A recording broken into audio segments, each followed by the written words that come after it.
Greetings to you. You know, on a particular day more than 2,000 years ago, Jesus said some very interesting words, which I'd like to read to you, which comes from the Gospel of Matthew, chapter 11, verses 28 to 30. And I'm sure you've heard these words before. Come to me, all you who labor and are heavy laden, and I will give you rest.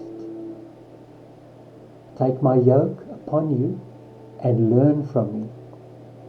For I am gentle and lowly in heart, and you will find rest for your souls. For my yoke is easy, and my burden is light. And you know, when one thinks of these words that Jesus mentioned on that particular day, what would have given rise for Jesus to have made such an invitation and an appeal on that particular day? And no doubt he was observing people and noting their lives and what was going on in their lives. And yes, the context for that scenario is found in a whole lot of religious oppression. There were people who were under the influence of those who were Pharisees, those who were Sadducees, those who were of the Herodian party, and everybody had their emphases and their laws and their requirements. But it was a religious oppression like you cannot imagine. But there was also military oppression. The might and power of Rome was occupying Palestine and Israel at that time. And so there was this occupying army who were ruthless and demanding and oppressed the people. Then there was economic depression. When your country is full of strife and there's continual warfare and people were living below the bread line. So yes, there was economic depression. But then there was also cultural suppression. They had come back from exile and returned to Israel, and all around them were the age-old enemies of Israel who were seeking their demise and extermination. And so there was a lot of bad blood on an ethnic level. And so these were the people that Jesus encountered in his day. Religiously oppressed, militarily oppressed, economically depressed, and culturally suppressed. And so when he, on that day, said those words that I read, he offers them a three-stranded lifeline, which I'm offering to you. In the 21st century, I'm offering you a three-stranded lifeline.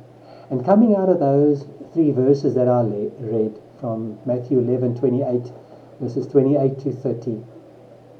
The first strand involves relief. Jesus said those words, "Come to me, all you who labor and are heavy laden, and I will give you rest." See the relief. He's offering rest. He's offering relief.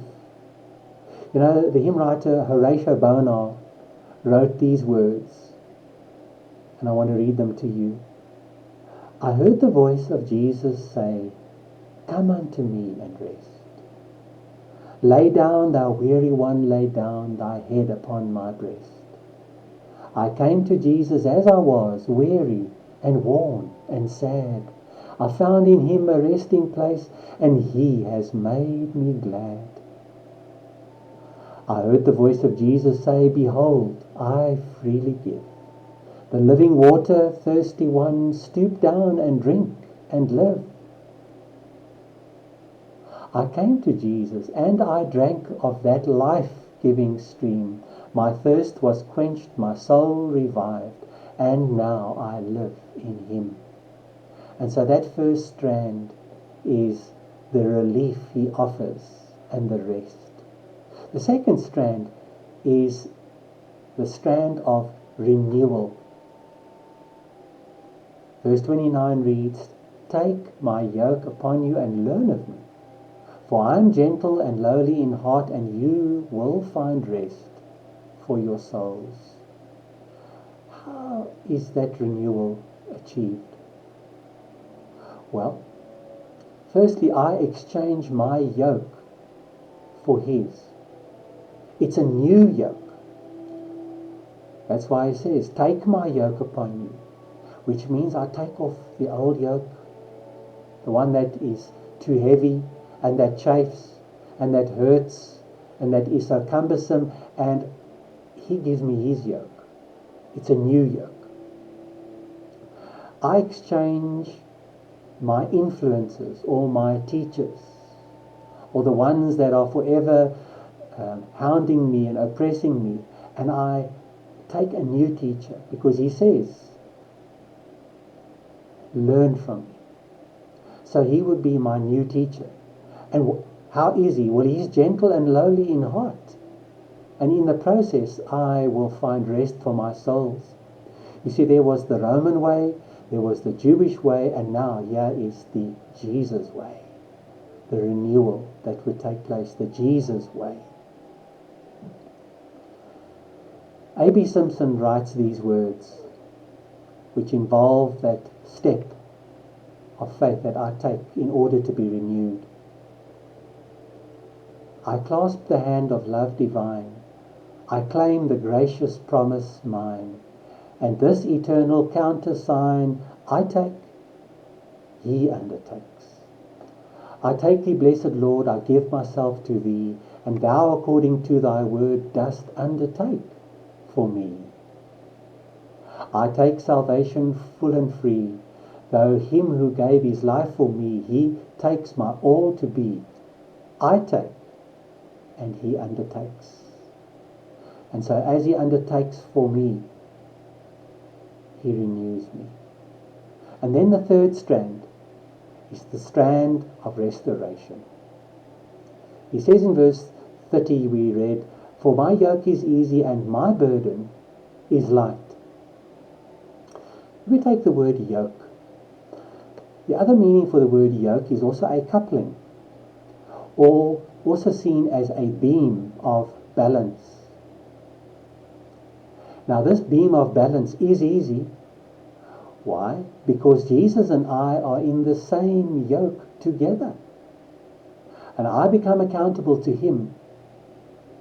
And therefore there is the restoring of the balance. That is what will make Jesus' yoke easy to bear, because he brings about a balance in your life. And does it feel like your life is imbalanced?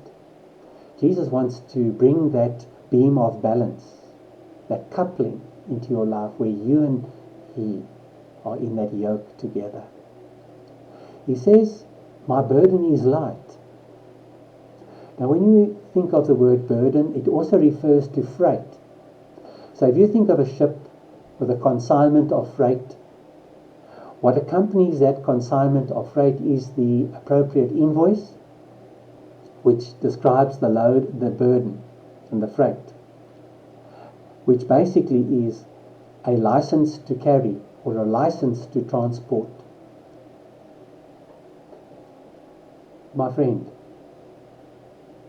aren't you carrying too much? Aren't you doing too much?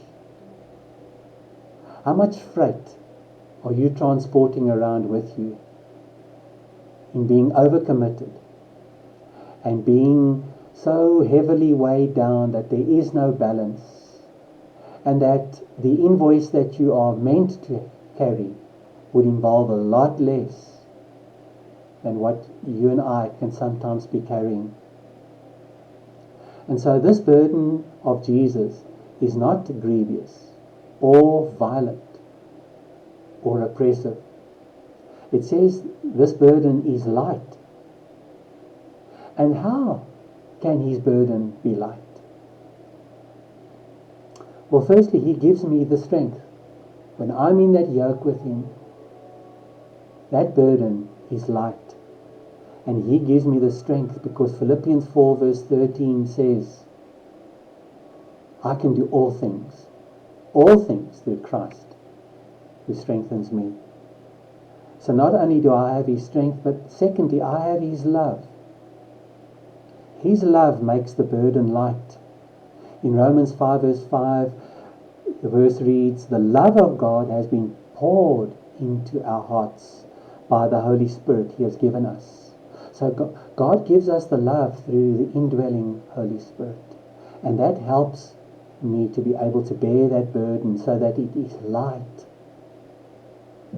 Those memorable and profound words spoken by Jesus still today offer relief, renewal, and restoration, even in 2021. In closing, I'd like to reread those words from Matthew 11, verses 28 to 30, but use a different rendering.